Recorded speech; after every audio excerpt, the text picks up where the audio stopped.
Baik, terima kasih atas kesempatannya. Nama saya Ayunila Lustari dengan NIM 2017 310650. Di sini saya perwakilan dari kelompok 9 akan memandu jalannya diskusi pada pagi hari ini dengan anggota kelompok saya. Yang pertama ada saya sendiri Ayunila Lustari 2017 310650. Yang kedua ada Febriani Dwi Jayanti dengan NIM 2017 310689. Dan yang ketiga ada Caroline Eka Diari dengan NIM 2017 310690. Dan yang keempat ada Adela Jihan Fathotama dengan NIM 2017 310701. Dan yang terakhir ada Aryani Fitria Azhari dengan NIM 2017 310803. Selanjutnya langsung saja saya akan mempresentasikan tentang bab perencanaan pajak dalam pembukuan dan pencatatan, pemeriksaan dan penyidikan pajak serta sanksi. Next. Baik, di sini saya akan menjelaskan tentang pembukuan.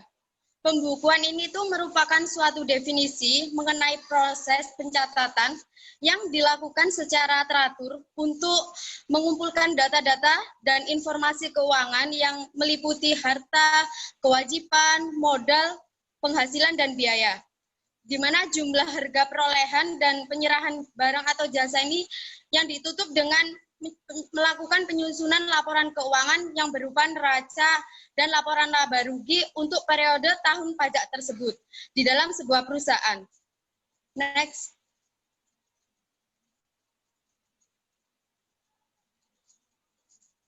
Selanjutnya, saya akan menjelaskan tentang syarat-syarat proses penyelenggaraan pembukuan yang dilakukan wajib pajak, di mana ada 5 syarat. Yang pertama yaitu memperhatikan iktikat baik dan mencerminkan keadaan atau kegiatan usaha yang sebenarnya.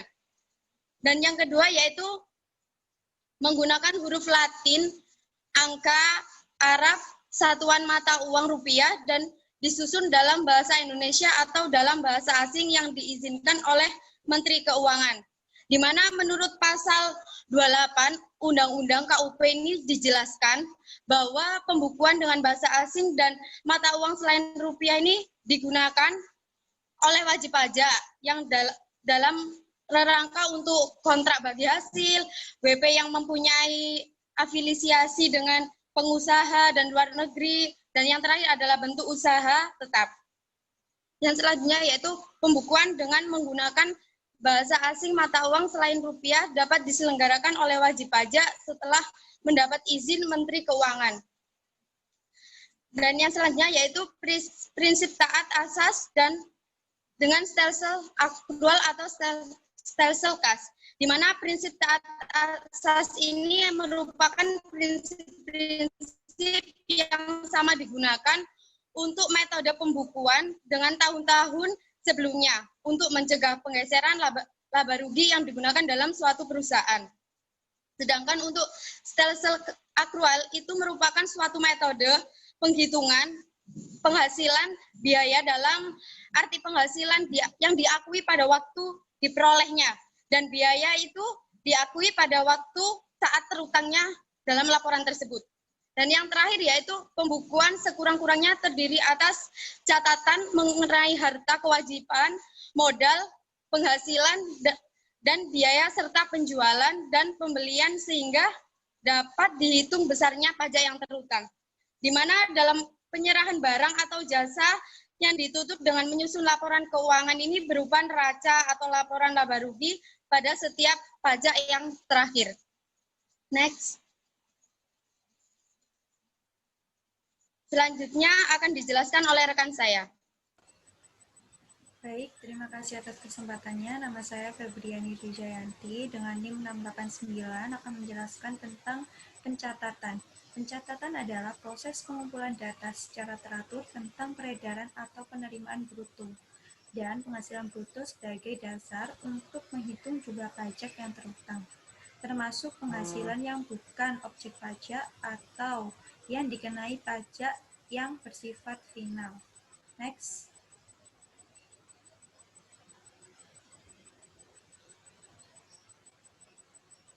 Baik, di sini ada syarat-syarat pencatatan berdasarkan Peraturan Menteri Keuangan atau PMK nomor 197 garing PMK titik 03 garing 2017 tentang bentuk dan tata cara pencatatan bagi wajib pajak orang pribadi. Yang pertama, diselenggarakan secara teratur dan mencerminkan keadaan yang sebenarnya dengan menggunakan huruf Latin, angka Arab, satuan mata uang, dan disusun dalam bahasa Indonesia. Untuk syarat yang kedua, yaitu pencatatan dalam 1 tahun harus diselenggarakan secara kronologis. Untuk yang ketiga, yaitu syarat pencatatan harus menggambarkan peredaran atau penerimaan bruto atau jumlah penghasilan bruto yang diterima atau yang diperoleh oleh perusahaan. Lalu yang kedua, yaitu penghasilan yang bukan objek pajak atau penghasilan yang pengenaan pajaknya bersifat final. Next.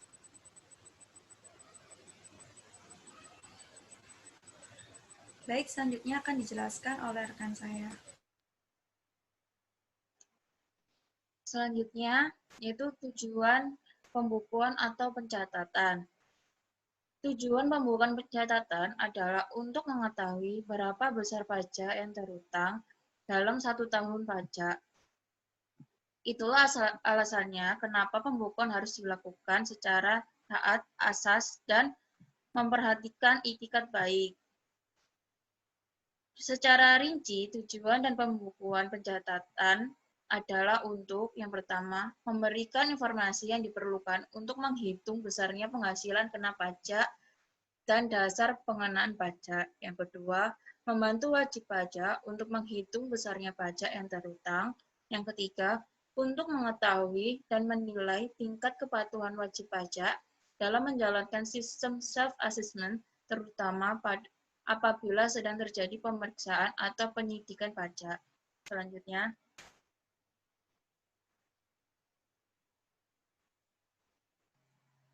bukti pembukuan atau pencatatan.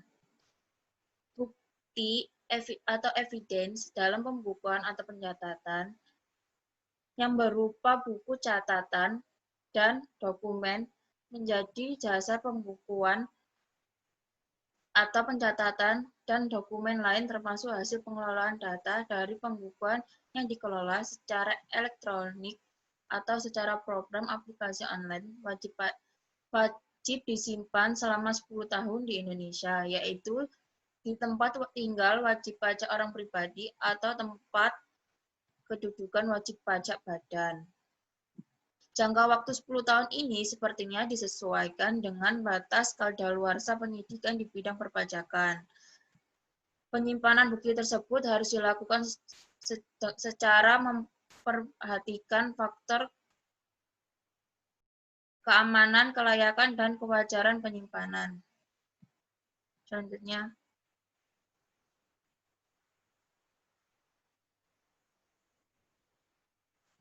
akan dijelaskan oleh teman saya.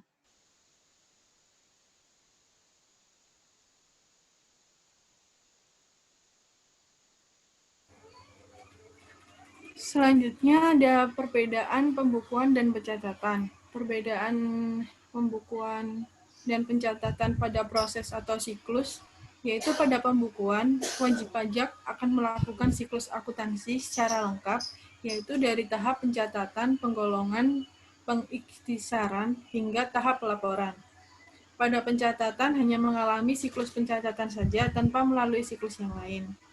Perbedaan output pada pembukuan dan pencatatan, yaitu pada pembukuan, harta, kewajiban, modal, penghasilan, dan biaya, serta jumlah harga perolehan dan penyerahan barang atau jasa dalam rangka pembuatan laporan keuangan berupa neraca dan laporan laba rugi.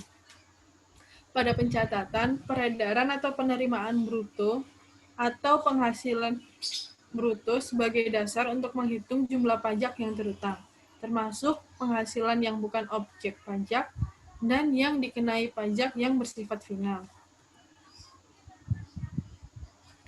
Pembukuan atau pencatatan yang dilakukan oleh wajib pajak memiliki ciri-ciri kualitatif. Yang pertama, dapat dipahami oleh fiskus. Kedua, sensitivitas informasi, bukan materialitas. Yang ketiga, disajikan secara jujur dengan itikat baik, substansi penghasilan dan beban yang disajikan merupakan penghasilan dan beban yang diperoleh oleh undang-undang. Yang keempat, dapat dibandingkan dengan periode sebelumnya. Yang kelima, disampaikan secara tepat waktu. Dan yang keenam, bersifat independen terhadap akuntansi komersial. Selanjutnya akan dijelaskan oleh rekan saya.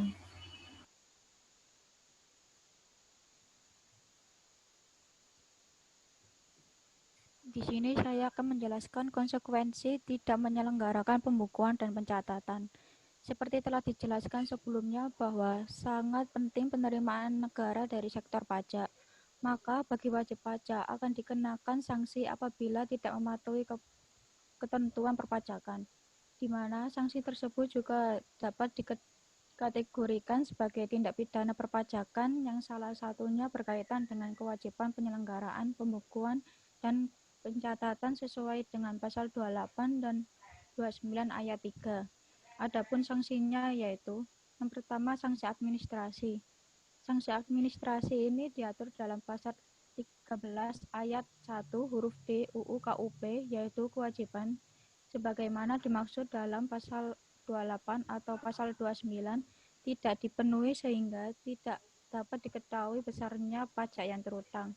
Maka atas kekurangan pembayaran pajak tersebut ditagih dengan SKPKB ditambah sanksi administrasi berupa kenaikan sebesar 50% dari PPh yang tidak atau kurang dibayar dalam 1 tahun pajak, atau 100% dari PPh yang tidak atau kurang dipotong, tidak atau kurang dipungut, dan tidak atau kurang disetor, dan dipotong atau dipungut tetapi tidak atau kurang disetor, atau 100% dari PPN dan PPNBM yang tidak atau kurang dibayar. Yang kedua, sanksi pidana. Sesuai dengan pasal 39 ayat 1 UU KUP yang mengatakan bahwa setiap orang yang dengan sengaja memperlihatkan pembukuan pencatatan atau dokumen lain yang palsu atau dipalsukan seolah-olah benar atau tidak menggambarkan keadaan yang sebenarnya atau tidak menyelenggarakan pembukuan atau pencatatan di Indonesia, tidak memperlihatkan atau tidak meminjamkan buku catatan atau dokumen lain. Dan terakhir, tidak menyimpan buku catatan atau dokumen yang menjadi dasar pembukuan atau pencatatan dan dokumen lain termasuk hasil pengolahan data dari pembukuan yang dikelola secara elektronik atau diselenggarakan secara program aplikasi online di Indonesia sebagaimana dimaksud dalam pasal 28 ayat 11, sehingga dapat menimbulkan kerugian pada pendapatan negara, dipidana dengan pidana penjara paling singkat 6 bulan dan paling lama 6 tahun, dan denda paling sedikit 2 kali jumlah pajak terutang yang tidak atau kurang dibayar, dan paling banyak 4 kali jumlah pajak terutang yang tidak atau kurang dibayar. Pidana tersebut ditambahkan 1 kali menjadi dua kali sanksi pidana apabila seseorang tersebut melakukan lagi tindak pidana di bidang perpajakan sebelum lewat 1 tahun terhitung sejak selesainya menjalani pidana penjara yang dijatuhkan. Next. Dan yang terakhir, aspek-aspek dalam perencanaan pajak. Yang pertama, aspek formal dan administratif. Aspek ini mengacu pada pelaksanaan ketentuan umum dan tata cara perpajakan.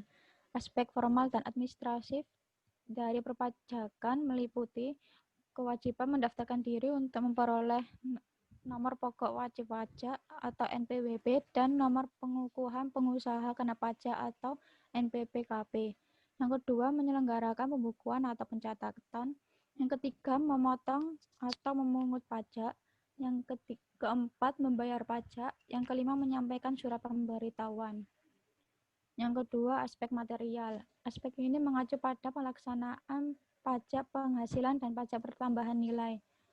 Basis perhitungan pajak ini adalah objek pajak. Maka untuk mengoptimalkan alokasi sumber daya, manajemen akan merencanakan pembayaran pajak yang tidak lebih dan tidak kurang.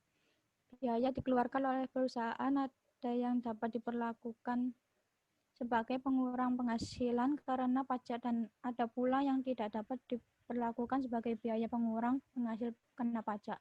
Biaya-biaya yang dikeluarkan oleh wajib pajak apabila pemilihan atau pengukuhannya tepat, maka dapat mempengaruhi besarnya PPh terutang dari wajib pajak. Berbagai biaya yang disiasati berkenaan dengan efisiensi pembayaran pajak yaitu: yang pertama, penghematan biaya pada leasing; yang kedua, pemilihan metode penyusutan; yang ketiga, pemilihan metode persediaan; yang keempat, pemanfaatan biaya bunga; yang kelima, pengaturan biaya natura dan kenikmatan; yang keenam, pengaturan gaji anggota persekutuan; yang ketujuh, pengaturan premi asuransi karyawan; yang kedelapan, pemilihan metode pengakuan selisih kurs; yang kesembilan, pengaturan pembayaran tunjangan. Sekian dari presentasi kelompok kami. Wassalamualaikum warahmatullahi wabarakatuh.